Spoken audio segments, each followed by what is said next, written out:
Welcome to the 5th annual special Bedtime Stories Christmas special. Tonight's bedtime story is called Word of Something Monstrous. And on a side note, we all understand that you hate Christmas music, and we don't need to hear any more about that. Let's begin. King Daxon had inherited a lot from his father. Not just thick, wavy black hair and good health, and not just kingship in a kingdom, but a good kingdom. Prosperous, orderly, well-defended, not prone to rebellion, respected by neighboring kingdoms. King Daxon's father had even overseen the construction of several major roads and the beginnings of a sewage system, which, although it didn't really work, no other nearby kingdom had so much as attempted. All of this had been handed to King Daxon when his father, who was deathly allergic to bee stings, got stung to death by a bee. King Daxon had been king for 22 years. He was 46 years old, and he'd begun to feel unaccomplished. All he'd managed to do since his father's death was maintain the systems conceptualized and implemented by his father, and the systems were so well established that maintaining them required almost nothing of King Daxon. The kingdom basically ran itself. Whenever a problem arose, the systems resolved it well before it became large enough to necessitate King Daxon's personal involvement. All King Daxon really did was receive visiting dignitaries, address his subjects on holidays, and do his best to avoid screwing up the whirring machinery of his inherited kingdom. "It takes a strong man to just let a good thing be," said King Daxon's uncle, Lord Lombwell, who, as King Daxon's most trusted advisor, also had very few pressing responsibilities. The two men stood in the palace stable brushing their own horses to the irritation of the groom. Persistent rain drummed on the roof of the stable. The dominant scent was wet horse. "A lesser man would want to tinker," continued Lord Lombwell. "A lesser man would want to make his mark. A lesser man would think, as king, I can change something, therefore I should change something."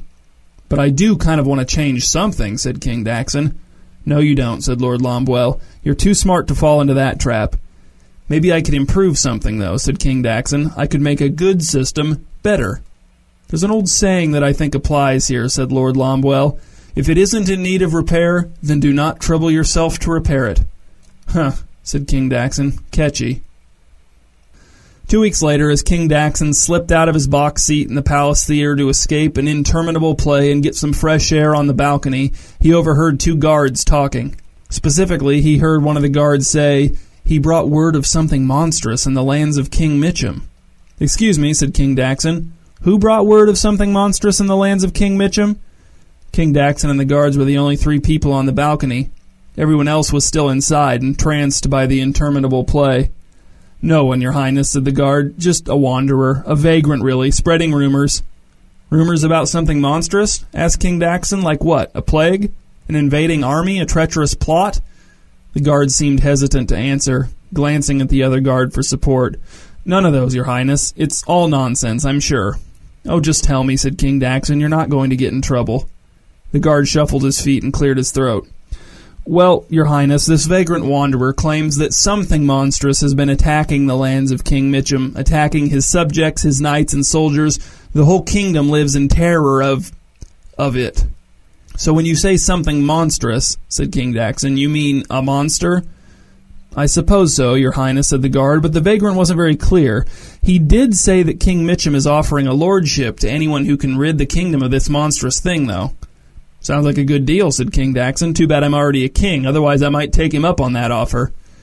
The two guards' laughter sounded sincere at first, but then it went on, and King Daxon realized that no, actually, it was not real laughter. The wanderer was not drunk when he appeared before King Daxon and Lord Lombwell in the king's private study. Lord Lombwell had guaranteed King Daxon that the wanderer would be drunk, but here he was, old and dirty, but not drunk. Lord Lombwell's disappointment was evident on his saggy face. "Where did you hear about the trouble that's befallen the lands of King Mitchum?" asked King Daxon. He and Lord Lombwell sat side by side facing the wanderer in high-backed chairs of ornately carved wood. King Daxon's chair was no larger or more ornate than Lord Lombwell's chair. He wasn't that kind of king. The wanderer stood. "I heard it from a man who'd fled that cursed kingdom in fear for his own life," said the wanderer. "Did he give you any specific details about the monster?" asked Lord Lombley. "Nay," said the wanderer, "not really." "King Mitchum was definitely looking to enlist outside help, though?" asked King Daxon. "Aye," said the Wanderer, "indeed. A lordship for the man who rids the kingdom of the monstrous thing. That's what I heard, but last I knew, no one had yet succeeded." "Thank you," said King Daxon. "That will be all. Leave us." When the Wanderer was gone, Lord Lomwell said, "Well, that was a waste of time." "Was it?" asked King Daxon. "It was. He had no specific details whatsoever." "The lack of specificity is exactly what has me intrigued," said King Daxon. "A liar will often manufacture minute details in order to make his lie seem more truthful. This man made no such effort." "So, what are you telling me?" asked Lord Lomwell. "You're going to send aid to King Mitchum based solely on the tale of one wandering vagrant because it was so vague that it has to be true?" No, said King Daxon. "I'm going." "To prove what?" asked Lord Lomwell. "No one thinks any less of you just because your father had everything set up before you took over. It's like this. I don't feel unaccomplished because I wasn't the one who first thought of killing a cow, cutting off a chunk of it, cooking it over a fire, and eating it. I just enjoy my steak and go on about my business." "But my father didn't save King Mitchum and his subjects from something monstrous," said King Daxon, "so I will." "Let's say for a moment that the rumor is true," said Lord Lomwell. "What makes you think that you're suited for this task? What can you do that one of King Mitchum's knights can't do better?" "I don't know yet," said King Daxon. "I don't have all the facts." "You don't have any facts. Why do you have to solve a problem hundreds of miles away in order to feel accomplished?" "Because," said King Daxon, "that's where the problem is. One doesn't get to choose the timing of one's opportunity, nor the location, nor the conditions thereof, nor the nature of—" "Whatever," said Lord Lomwell. 2 days later, King Daxon, with his sword on his hip, set out on horseback for King Mitchum's palace accompanied by 6 loyal knights, all of whom he had instructed to keep him safe until they arrived at their destination, but by no means were any of them to slay anything that could be construed as monstrous once inside King Mitchum's borders. The slaying of whatever monstrous thing was tormenting King Mitchum's kingdom was to be King Daxon's task alone. The last thing he wanted was for his knights to soften up the monstrous thing in order to make it easier for him to slay it. Lord Lomwell accompanied King Daxon as far as the city walls, griping the whole way. "Just stop," said King Daxon. "We'll be back in time for Christmas, and then we can all celebrate the holidays and my accomplishment together." "What if it's just a rumor?" asked Lord Lomwell. "Then we'll be back even sooner," said King Daxon. "What if you die?" "Follow the kingship transferal protocol my father established," said King Daxon. "You and I both know how well it works." "There are people who care about you here, Your Highness, people who love you." "Then those people will want me to feel accomplished," said King Daxon. "Now stop delaying me. We need to make haste if we're going to be back by Christmas morn." "Morn?" "It's short for morning."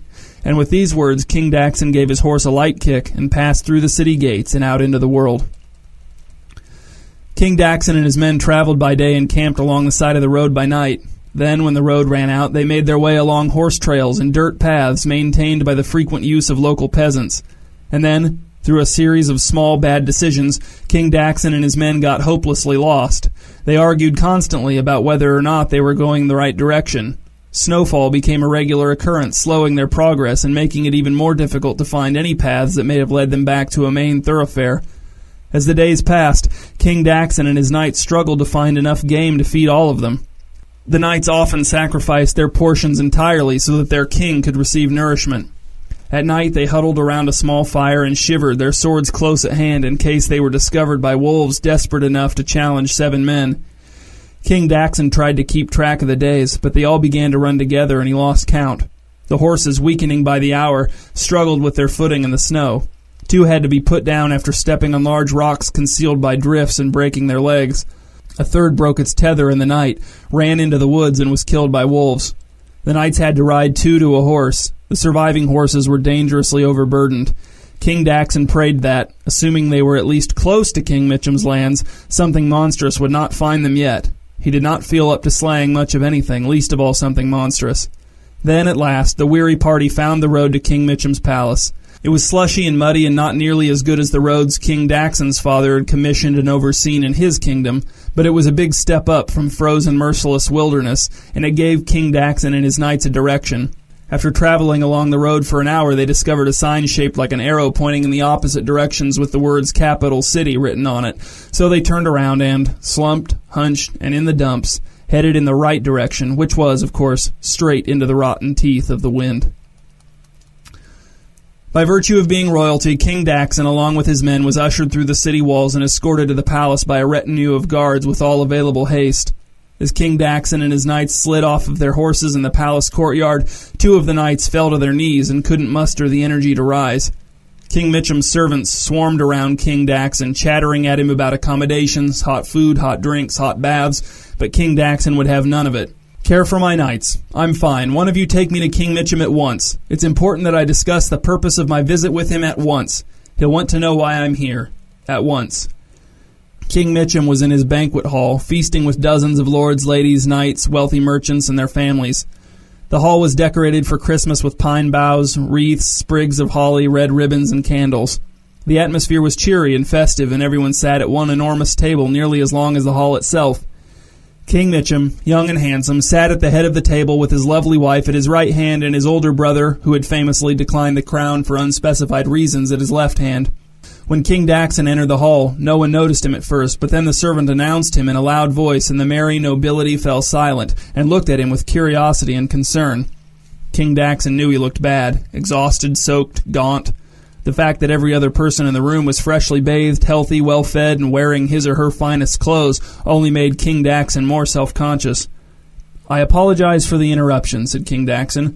"Not at all," said King Mitchum from the far end of the table. "My servants told me when you arrived. I didn't expect you to come to us straight away, but you're certainly welcome. Please, sit, eat. Your men are being tended to now. Allow us to tend to you as well. If you're a connoisseur of fine foods, you've joined us at the right time. We're feasting every night until Christmas, and then on Christmas itself, we'll begin feasting in the morning, and then the feasting runs all day long. We would love to have you stay and feast with us. Begin now, by all means." "No, thank you," said King Daxon. "I mean, I'll eat soon, yes, but what day is it?" "My goodness," said King Mitchum, "you have been through an ordeal. It's December 15th, 10 days until Christmas. Tell me, what brings you to us with such urgency, King Daxon? Why have you risked your life and the life of your knights to come here now?" King Daxon looked around the room. These were not the faces of terrorized people. These were not the faces of people living in fear, waiting for a foreign savior to deliver them from something monstrous. Nor had he noticed the ravages of something monstrous as they'd ridden through the city to the palace, nor in the countryside as they'd ridden along the road. "I," said King Daxon. He paused. "We heard that you were in trouble. We've come to offer our assistance, but I see now that I believe that what we heard may have been inaccurate." The great hall was silent but for the crackling of fires and fireplaces, of which there were several. The king's guests looked down at their plates or shot mysterious glances at one another. King Daxon felt increasingly uncomfortable. "And what," asked King Mitchum, "did you hear?" "That you were in trouble, that you had requested assistance with a problem." "And what was the nature of the problem?" King Mitchum's tone dripped with meaning.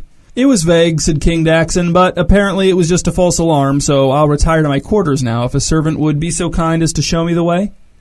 "You see," said King Mitchum, addressing his guests, "do you now see the power of rumor?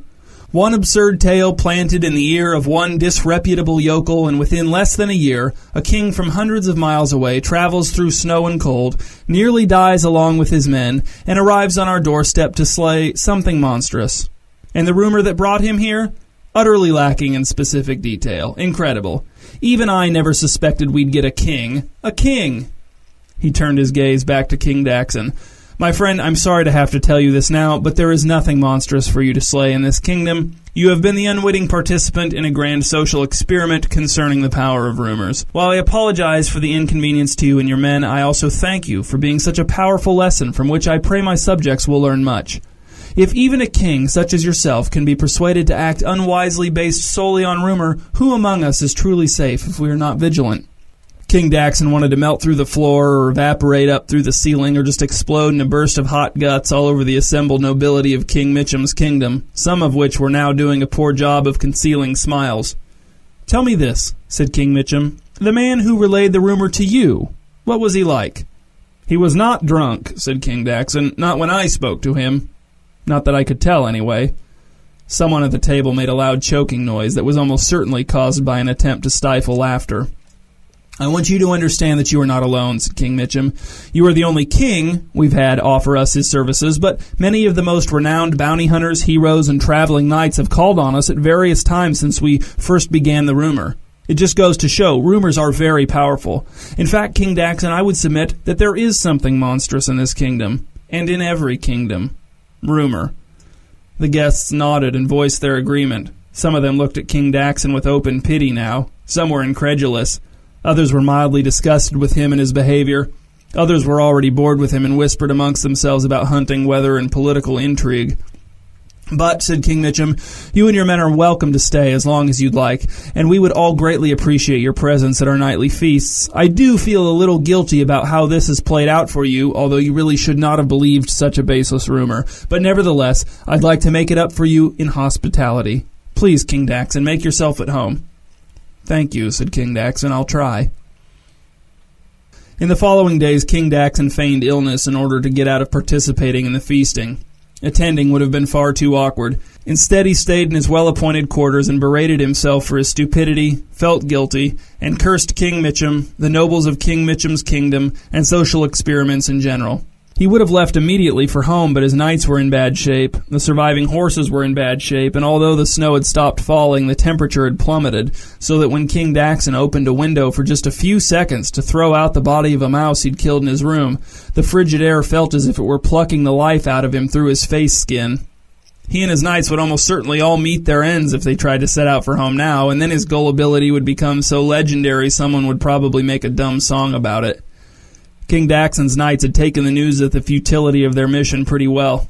King Daxon had gathered them all in Sir Athelor's room since he was in the worst shape and confined to his bed, and explained the situation to them as well as he could, being sure to take all of the blame. Sir Vorwer had said, "So there's no reward? No lordship?"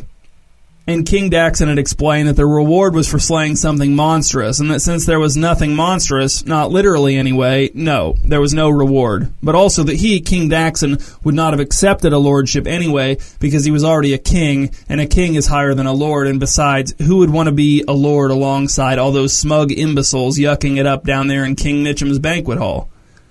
Then Sir Vorwer explained that he knew King Daxon wouldn't have accepted the lordship, obviously, but maybe, as long as it was unclaimed, he would have let Sir Vorwer have it.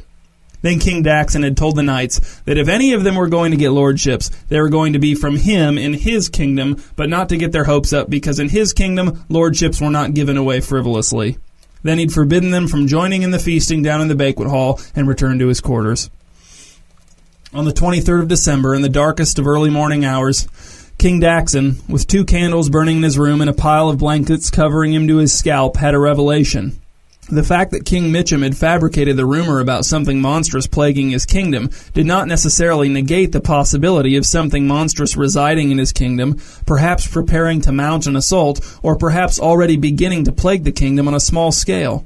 Too taken with this concept to sleep, King Daxon went to the shared room of Sir Halfdwell and Sir Corsion, the 2 knights who had recovered their health the fastest, and woke them.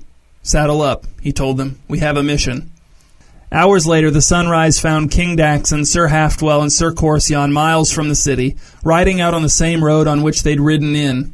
At an arbitrary point along the road, they angled off into the wintry woods. King Daxon thought that the fact that he could enjoy the beauty of the wintry woods was a good sign for his mental well-being, because just over a week ago, 360-degree views of wintry woods were all he had, and literally the last thing of which he wanted to see more.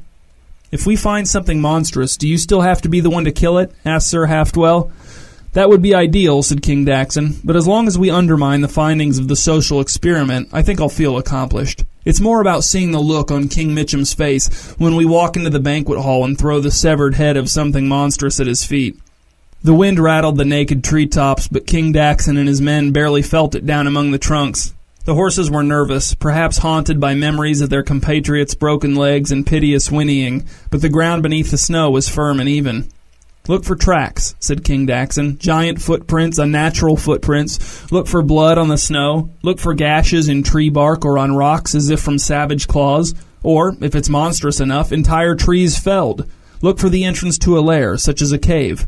"Like that one?" asked Sir Corsion. The black mouth of the cave, partially concealed in hanging vines, was 8 feet in diameter. Snow had drifted 3 feet deep in its entrance. "Tie up the horses," said King Daxon. "Light the torch. Swords drawn. Follow close." The cave was large enough for the men to walk upright, and they could feel warm, stale air flowing up from deeper in the earth. King Daxon led the way with a flickering torch in his left hand and his sword in his right hand, and Sir Halfdwell and Sir Corsion followed close, but perhaps too close, as one or the other kept accidentally stepping on King Daxon's heel. The entrance to the cave was a shrinking circle of gray daylight behind them.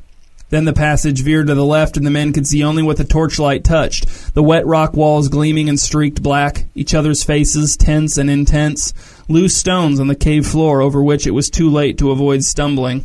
Sir Halftwell hit his head on a stalactite and cursed. "How far in do we have to go?" he asked. "If there is something monstrous in here, it's going to be pretty far back," said King Daxon. And then, low and dreadful, a voice came crawling up out of the darkness ahead of them. "Who goes there?" King Daxon grinned at the knights, then turned to face the voice and held his torch out at arm's length in front of him. "I am King Daxon, and these are two of my knights. Their names are you here to wake me or slay me?" asked the voice. "Wake you?" asked King Daxon. "Aren't you awake right now?" "No," said the voice, "I am asleep." King Daxon looked at his knights and shrugged. If this monstrous thing really was asleep, it was going to be a lot easier to slay it and remove its head. "How much farther down the cave do we have to go before we find you?" "I hesitate to answer before you tell me your intentions," said the voice. "Are you something monstrous?" asked King Daxon. "You can be honest. I'm actually hoping that you are something monstrous." "Why?" asked the voice. "Are you a hero intent on testing your mettle against me? Or are you one who would play at hero, an impostor who would slay me in my sleep and accept undue adulation for the deed?" "Neither," said King Daxon. "I'm here to undermine the findings of a social experiment." When the voice didn't respond, King Daxon asked, "Are you there?" "I'm pondering your meaning," said the voice. It sounded confused. "I'll give you a rundown," said King Daxon, "and then we're coming to find you." Then he gave the voice a brief overview of his own background, the rumor, the ill-fated trip to King Mitchum's kingdom, the social experiment and the humiliating revelation thereof, and King Mitchum's overall smugness. "And now," said King Daxon, "I intend to throw your severed head at King Mitchum's feet and say, well, I haven't figured out what I'm going to say yet, but basically it's going to prove that I was right to act on the rumor, even if it was of disingenuous origin." "Do you know what else would cause this King Mitchum to regret his social experiment?" asked the voice. "If you were to awaken me, thus unleashing me upon his kingdom. Think about it. Who would heed his calls for assistance then? Who would believe him? What hero would come rushing back after having been duped and smirked at and used as an object lesson for spoiled nobility? Think about it." King Daxon did not look at his knights, but his pulse quickened and his torch arm shuddered. "Hypothetically speaking," said King Daxon, "how would one go about awakening you?"